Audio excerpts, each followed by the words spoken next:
First of all, Happy New Year, everybody. Secondly, I thought I would just spend a few minutes talking about how I view positioning our staff and how I go through that overall process. I think, first of all, I don't think there's anything that I do that's more important than making sure that we have the right guys on the staff representing Coastal Carolina.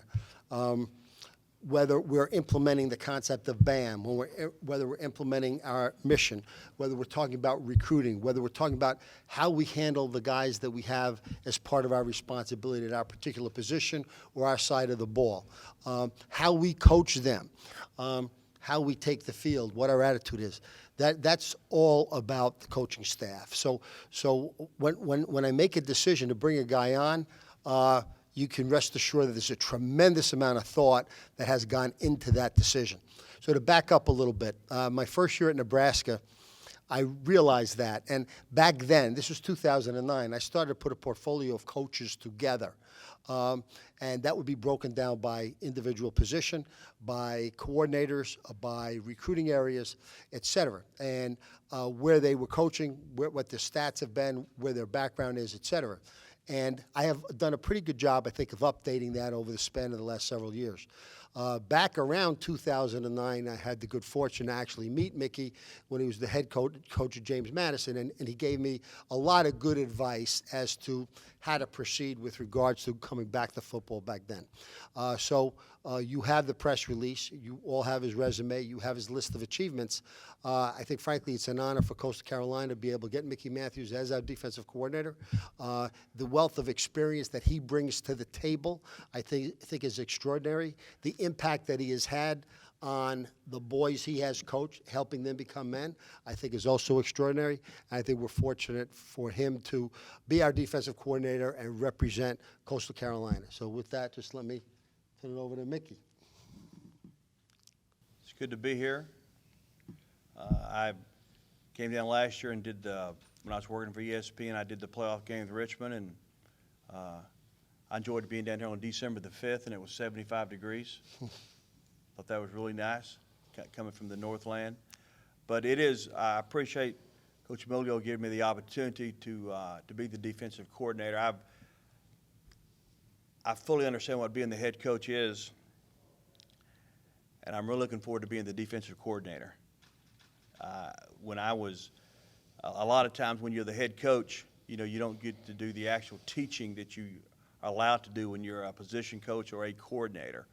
And as I told Coach during the interview, the most fun I ever had as a football coach in my career was all the places I've been a defensive coordinator. That's when you get to teach football and you get to be around youngsters and you get to know them on a one-on-one basis. And it's just the things that when I was a young guy and decided to do this for a living, that I envisioned that's what we'd do. So I'm looking forward to being the DC here.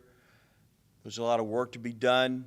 I've met the staff when I was down here during the fall. I watched Coastal practice for a couple of days, so I'm familiar with the staff.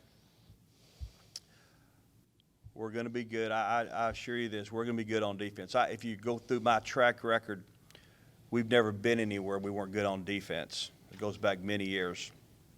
And you can anticipate we'll be good again. You know, we're going to get kids, you know, a lot of people try to complicate football, and it's really not a complicated sport. You got to get lined up right. You got to tackle really well, and you got to play like your hair's on fire, and good things will happen to you on Saturday. It's very difficult to coach major college defensive football anymore because all of the great offenses you're seeing and the no huddles and it's a different world than it was 10 or 15 years ago. But that all being said, we'll have a plan. We will execute that plan, and I'm looking forward to working with all the guys and get it going. What about this opportunity? As people ask me what we've been doing, I said, well, I've been practicing retirement. That's what I've been doing. And one month I was going to get back into coaching, and one time I wasn't. I mean, when I visited with a coach last year, and as the year went along, I really got the itch and the urge to coach football again, you know, and I just thought it was a great opportunity. With Coastal going up in Division I, it's a great area to live in. It's a vibrant university. I mean, you're here, you can feel the energy when you're here. And when you just walk around campus. So I was excited about the entire situation, about coming down here. And when you certainly, like I said, once again, I've been a head coach. When you're struggling on one side of the ball or the other, you sometimes you need new blood, you need help, you need new ideas, and I certainly understood where he was coming from in our conversations. You said this defense is going to be good. What leads you to believe that? What are some of the pieces that lead you to believe that the defense will be good next year? I just believe in myself. To lead young men, lead a staff. As you get around me, confidence is not a problem. We're going to play with a lot of confidence, and we're going to make plays. And certainly, it's a lot more coaching when you have good players. I'm more of a confident coach, but we're going to get good players, and it's a simple thing you do. Is what you do is the players you have to make them better. And by the same token, you have to recruit better players. It's not a difficult formula to do. Do you see any similarities from where you left 15 years to where you are now? Yeah, JMU was a mess when we went there. Now there I was having to work on both sides of the ball. When I look back at it, and I think like a lot of things when you get involved, they had lost a lot of games, and but. That being said, we'll just have to see how we do here. But I'm looking forward to it. Similarities. I think every situation is different in terms of when you coach. When you get places, you're going to learn what the pluses and the minuses are, and you've got to work your way around. The minuses and the pluses. You've got to capitalize on them. That's what we're going to do. But yeah, anytime for whatever the reason, the situations God's put me into, I've never walked in a situation where they were, they just led the nation in total defense. I wish they had, but that's when we went to JMU, it was that way. When we went to Marshall, it was that way. When I went to Georgia, they just come off a bowl defeat, and the kids are really down. So for whatever the reason, that's the situations I've always been put into, but certainly I'm confident. I would want to add a little point here, that Mickey certainly did a phenomenal job at JMU. Certainly the situation here is not quite the mess that JMU may have been, 15 years ago. Coach, what did you see, Coach Matthews, last year that you maybe liked about what this defense did, and things that if you were there, you would have changed things around it and improved on? I didn't really study it that much. In fact, when Coach asked me to come down during the season, I really looked at your offense as much as I did both. He asked me to look at both sides, and it's kind of like I was scouting Coastal Carolina to see if I were coaching against Coastal, this is what I would do on both sides of the ball. So I didn't really, certainly we didn't talk about a job or anything. I just certainly I had my own private thoughts about their personnel on both sides of the ball. When you're a coach, you do that.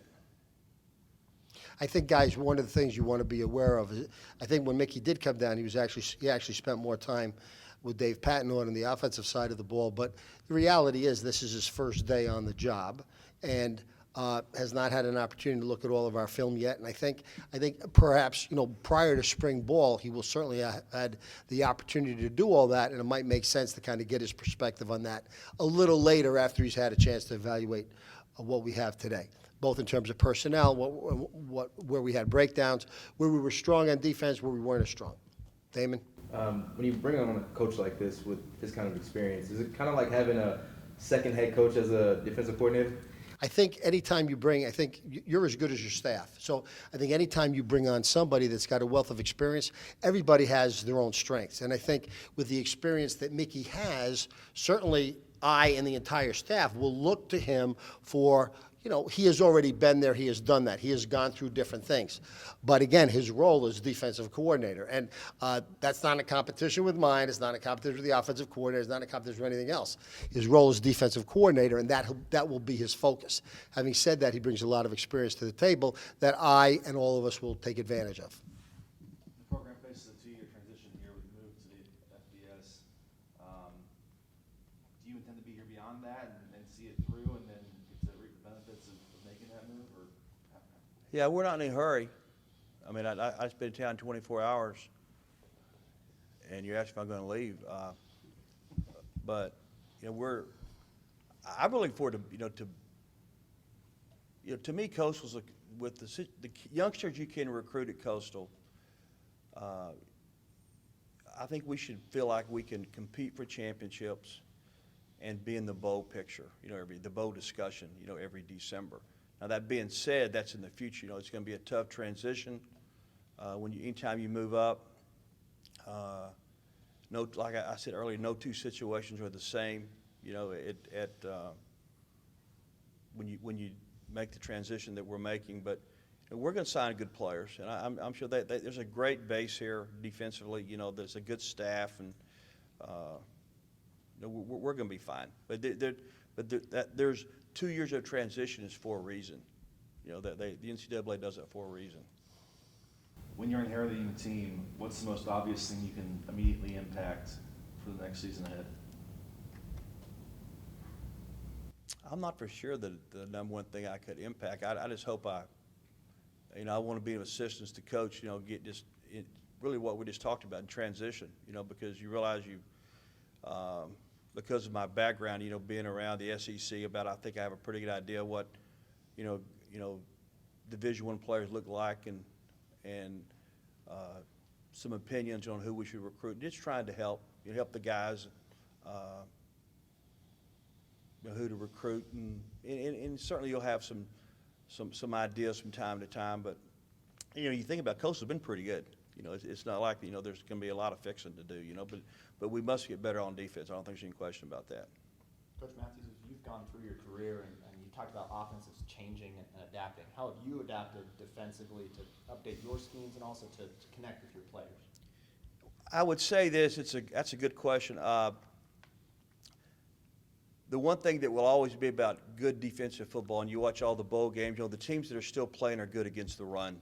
You must, anytime, whether, you're Alabama or you're the Atlanta Falcons or the Green Bay Packers, the first thing you have to do to win football games defensively is to stop the run. And then you have to adjust your pass defenses as time goes on, whatever they're doing.